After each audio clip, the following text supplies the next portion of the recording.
Parshat VaYigash begins with an impassioned plea made by Yehuda on behalf of his younger brother Binyamin. If you recall, last week's Torah portion ended in something of a cliffhanger. Yehuda has managed to pledge his responsibility for the life of Yaakov's beloved son Binyamin, the only surviving son, so he thought, of his beloved wife Rachel.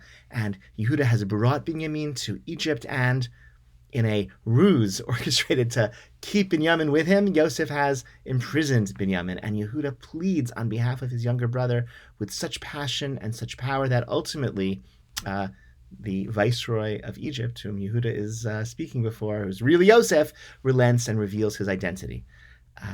What's the assignment that I want to offer you? Okay? Your mission, should you choose to accept it, is to pay very close attention to Yehuda's retelling of the story of how it came to be that Binyamin is imprisoned in Egypt, and how Yehuda is asserting responsibility for his brother's life, and the details of the story, and who said what to whom, and who volunteered which information, eliciting which response from whom, which words are emphasized in Yehuda's speech, which details are emphasized, and which details are different from the way we know the story actually happened from what we read in just last week's Torah portion.